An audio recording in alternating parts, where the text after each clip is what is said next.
Hi, I'm Hannah, this is Piles of Books, and today I'm going to be sharing with you my favorite books of the year so far.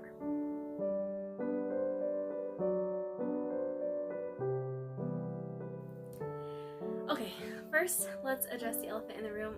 I did cut my hair last week and it is very short. It is shorter than it was supposed to be, but doesn't that seem like it always happens? Anyway, it's very curly today too, which just adds to the shortness of it. But anyway, yes, I did cut my hair. I look quite different than I did in my last video.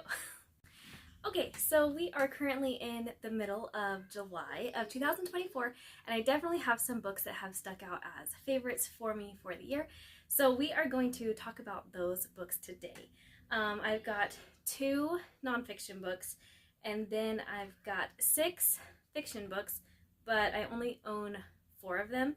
So the 2 that I don't own, I'm going to talk about first so that I don't forget to mention them. But these are what I think are my favorites of the year so far. These have all been really great books. It was a little hard to kind of narrow it down because I've actually read a lot of fantastic books, it seems like, this year. I was excited about so many of the books that I read, but I just tried to choose the ones that really that I've thought about the most, I guess. So that's what we're going to be talking about today. If you want to hear my favorites, then stick around and let me know what your favorites of the year have been so far in the comments below. So the first book I have to share with you today is called Frozen River, and it is by Ariel Lawhon, I believe is how you say the author's name. I read this book back in January or February of this year, and it was really good. One thing I really liked about this story is the fact, so it's a fictional story based off of a true story. There really was a midwife in the late 1600s named Martha Ballard. She really did live in New England, and several of the events that happen in Frozen River were true events. So I will say first off, I really liked this book a lot, but it was very, very adult. The main kind of story that the whole book surrounds is a very mature topic. It was done well, but this is not a book that I would hand to anyone who wasn't married, probably. It was very adult. That is not something that I typically read, and so there were several times reading the book where I just kind of stopped and thought, okay, why am I reading this? I wouldn't normally read something like this, but I did enjoy this story overall. What was kind of funny about it was, and I did mention this when I originally talked about this, in a wrap-up video months ago, several years ago, so let's see here, in August of 2016, my husband and our oldest and I went with my parents out to Virginia. My brother was stationed in the Coast Guard out there, and we went to Jamestown, Williamsburg, did all of that. And I picked up a copy of a book called what was it called? The Midwife something. I can't think of what it was called. Anyway, it's the journal of Martha Ballard. So I had read that and had that story stuck in the back of my mind, and I recognized the name Martha Ballard when I picked up this book, but it wasn't until later where I actually made the connection of who it was. And so that was really neat because I had already read the true accounts of these in her journal of the stories that were in Frozen River, and it just made the story come to life even more. So I have not reread her journal, that book, but I would like to reread it this year just because I read Frozen River. So anyway, that story was very poignant in a lot of ways. It was sad. That there's some, it resolves at the end, but not in the way that you would hope that it resolves. However, it was very true to the time that they were living in, and so I appreciated that. Maybe it didn't end the way that I wanted it to, but it did end true to the time period that it was written about. So there were little things like that. I had a hard time putting it down. It was really, really good. Definitely 5 stars, but again, definitely a very mature book. The next book that I'm going to talk about is The Lady of the Lakes by Josie S. Kilpack, and this was the true love story of Sir Walter Scott.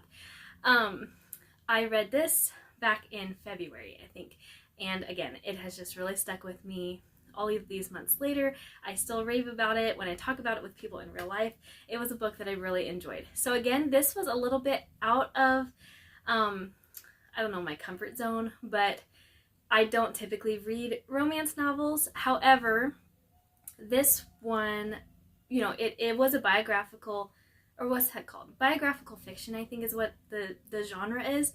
So it is the true story, but of course they have to add things in to make it a little bit more readable, I guess, maybe. But I did enjoy this. There is some heartbreak in it. It was not, he did not have, it wasn't smooth sailing, I guess, when it came to his love life. But I enjoyed so much about this book. I enjoyed the setting. Of course, it's set in Scotland. And the author did a fantastic job describing the countryside and the villages, the lifestyles of the people living there. I really enjoyed that part. I enjoyed the story. It kept moving along. Like, it never felt stagnant. I always wanted to know what was going to happen next. And I also enjoyed seeing how his life, not just the love story part of it, but just Walter Scott's life, how that influenced his writing. So at the time that I read this book, The Lady of the Lakes, I had only ever read his epic poem, The Lady of the Lake, that he wrote. And since then, I have also read Ivanhoe. I have really enjoyed both of his works that I have read. I enjoyed this book that I read about him, and I can see myself going on a probably years-long Sir Walter Scott project, reading books about him, reading all of the books that he wrote. I really enjoyed it. It was, it was sad. It worked out really well. I mean, the ending was great. But I mean, it was sad. I cried a couple of times, and like, looking back, I feel a little bit silly about that. I'm not sure why it actually brought me to tears, but I did just feel so badly for him at some points. There were things that he couldn't help. And so anyway, that book was fantastic. The Lady of the Lakes is one that I would certainly reread. All right, so those are the 2 books that I do not own. We will move on to the other novels that I do own. The first one is The Story Girl by Ella Montgomery. This is a 5-star read for me. I really loved this one a lot. This book takes place on Prince Edward Island, just like the beloved Anne stories, and the story follows a young girl named Sarah. There's 2 Sarahs in the story, and so the story girl is one of the Sarahs, but she is very different from the other Sarah, and she tells stories. She tells stories that she has made up. She tells stories of the history of the people who live in their community, and the stories themselves were very fun to read.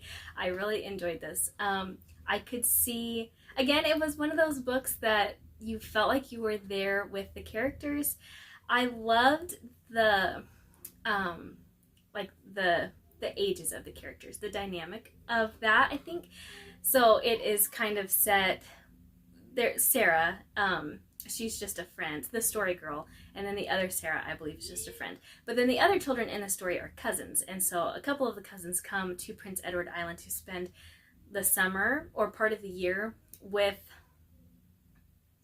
the other set of cousins, and that was a lot of fun to see the cousins interacting. I didn't really have a lot of cousins my age growing up that we spent a lot of time with, but my kids do. They have a lot of cousins their age, and we spend quite a bit of time with them. So that part of the story was very endearing to me. I really enjoyed it. there were no content considerations for this book at all. I thought it was great. It was one of those, this is one of those books that I don't know if I'll read it out loud to my kids at some point or if I'm going to want them to experience it on their own. But either way, this was a fantastic book. I highly recommend it. The only Ellen Montgomery books that I had read up until I read this one were the Anne books. So I do feel in some ways that this rivals the Anne stories, maybe. I don't know. They were both great, but I did really enjoy The Story Girl a lot. And the next one is Bells on Their Toes. So I guess this is technically nonfiction because it is a true story, but for some reason I always like categorize it in my mind as a novel. But this is the sequel to Cheaper by the Dozen. This is written by a brother and sister, Frank and Ernestine Gilbreth. So I read Cheaper by the Dozen a couple of years ago, I think, and I just had a hard time picking up Bells on Their Toes because I loved Cheaper by the Dozen so much. This one I didn't feel was quite as top tier as Cheaper by the Dozen, but it was a favorite for the year. I did really enjoy it.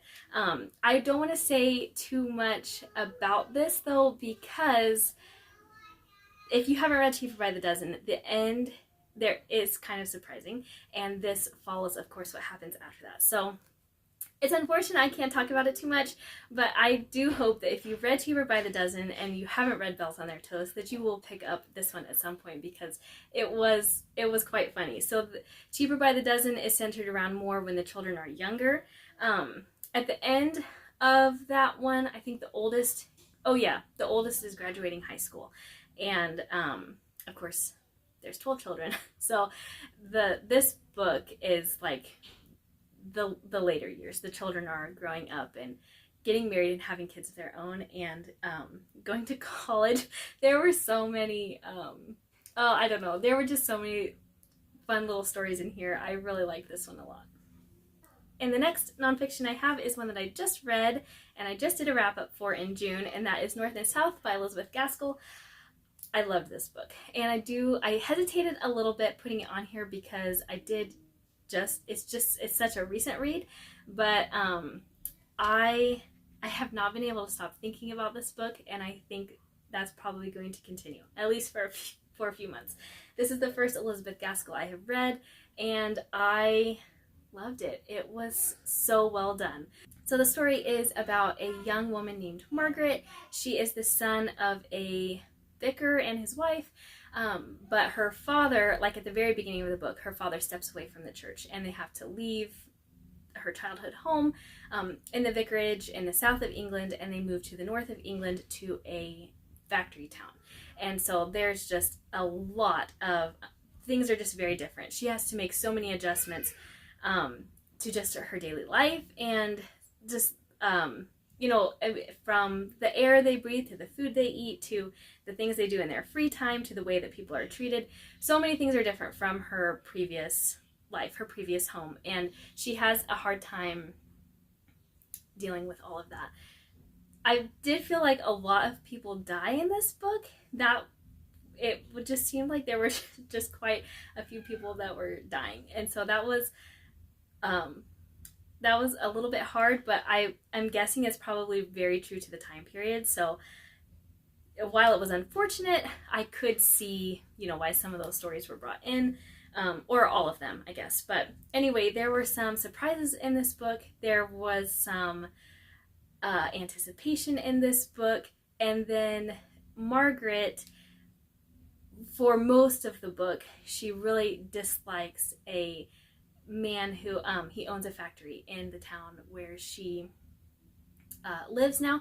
John Thornton is his name, and he's pursuing her, and she is just doesn't want anything to do with him. She thinks he's a really terrible guy. And watching him, I do feel like it's a bit like Pride and Prejudice, and I think I mentioned that in my wrap-up video as well, that he makes some changes in his own life, and he does some things for her, even though he's not doing it to gain her favor. He's just doing it because he loves her. So his commitment to Margaret, even though Margaret does not like him was very sweet, and I appreciated that. You know, I do feel like there are so many times, and maybe this is more in modern novels, that it's the woman who is really committed to a relationship and making things work. But that was something that I appreciated in this book, that it was the other way around. It was, I think she could have just been fine not giving him the time of day. But of course, partway through the book, she does change her mind, and then she feels like it's too late, and you know, but she's grappling with that on her own. But it's John who sticks it out, and who tries to change his ways and to do things for her. And yes, it was a lovely story. This was a fantastic book. The next one is also a very recent read. I talked about it in my June wrap-up as well, and that was Jayber Crow by Wendell Berry. So I'm not going to talk about it too much here. I kind of just repeated myself a lot on North and South, but this book is about a barber. It says the life story of Jayber Crow, barber of the Port William membership, as written by himself. So it is narrated by Jayber himself. He is the barber in Port William, the town that a lot of Wendell Berry's books are centered around. So it's just a fictional town in Kentucky, and Jayber, as a little boy, is orphaned twice, essentially. He gets sent to an orphanage, and from there he goes to seminary for just a little while before he realizes that's not for him. And then he learns how to be a barber, and he moves back home to Port William and makes a life for himself there. So this book is full of grief and heartache. And Hannah Coulter by Wendell Berry, it is also full of grief and heartache. And I think that it's not for everyone. I know his stories are not for everyone, but I find them comforting in a way, I think. There are a lot of things that Berry brings up in his stories that, you know, maybe I've had the same feelings about or the same thoughts, but I didn't really have the words to say it. And I don't know. So I appreciate Wendell Berry's bravery, I guess, to bring up some really hard topics and to kind of say it how it is. But like I said, I know that his stories are not for everybody. This is not a Christian book. This is not, Jayber is not always walking the straight and narrow. There is some language in here. So again, I think for that reason, his books are not for everybody. However, I didn't find it to be over the top or offensive, really. I mean, yes, I would prefer probably the language just not be there, but it wasn't terrible, I didn't think. So anyway, this was another favorite of mine for the year. I really enjoyed this. I will mention, I read this book. I had wanted to read it. I'd wanted to read more Berry, but ultimately I did read it because my sister-in-law, Alicia, who is my best bookish friend in real life, she has a little book club that she has started over on Substack, and this was the book that she chose to read in June. So I am glad that she chose to read it, and that I am trying to follow along with her book club, because I don't know that I would have necessarily prioritized picking it up, but it was so nice to be able to have somebody to talk about it with as I was reading it, and then to watch her wrap-up video and just everything that she had to say about it. She did a really great job. So I will leave her Substack linked in the description box, and you can check her video out there. But yes, this was a really good book. Okay, and we just have the two nonfiction books left. So the first one is Gentle and Lowly by Dane Ortland, The Heart of Christ for Sinners and Sufferers. This is one that I haven't really been able to stop thinking about. There were so many things in here that I highlighted and then later I marked in my Bible. However, I feel like I already need to reread it. I just I really enjoyed this. So I come from a very legalistic background, and that is something that I have wrestled with for years. This book, I think it really came at the right time. In some ways, I wish I had read it sooner, but I'm glad that I read it now. There were, yeah, there were just a lot of things in here that really made me think, and really, I wouldn't say like changed my mind about God, but changed the way that I think about God, maybe, and his love for me and how he interacts in my life on a daily basis. It was a very comforting book. Like, I feel like this is the perfect cover for this book. It just, like, this is what it feels like. So, I don't know, it felt like a hug, I guess, when I was reading it, and I am already ready to reread it. And the last one I have to share is The Common Rule by Justin Whitmore Early, Habits of Purpose for an Age of Distraction.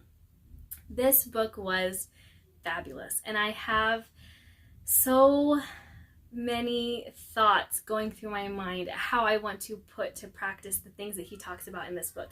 This is one that has kind of set me down a path of learning more about, not necessarily habit, I mean, yeah, habits in a way, but not the sort of habits like, you know, getting up early and going for a run every day and drinking so much water every day. Not that sort of habit as much as the habits, like liturgy, I guess, almost in a way.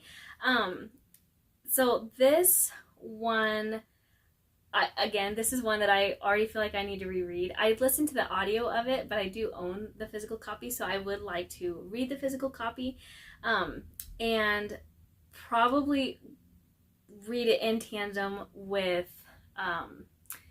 The Ruthless Elimination of Hurry. I read that one last year, and it was fantastic. So yeah, there were just a lot of things in here. So basically the premise of the book is that he has habits that he does every day, every week, and every month. So, you know, like a daily habit is 1 hour with his phone off, reading the Bible before he picks up his phone in the morning. He fasts once a week, not necessarily from food, I don't think, but just, you know, it could be from sugar or from social media or something, but fasting. And then also like getting together with friends. Just, so yeah, it was really good. It gave me a lot to think about. And like I said, I really want to be putting into place some of the things he's talked about. I have already put into place some of the things that he mentions in here, like scripture before phone and 1 hour with phone off.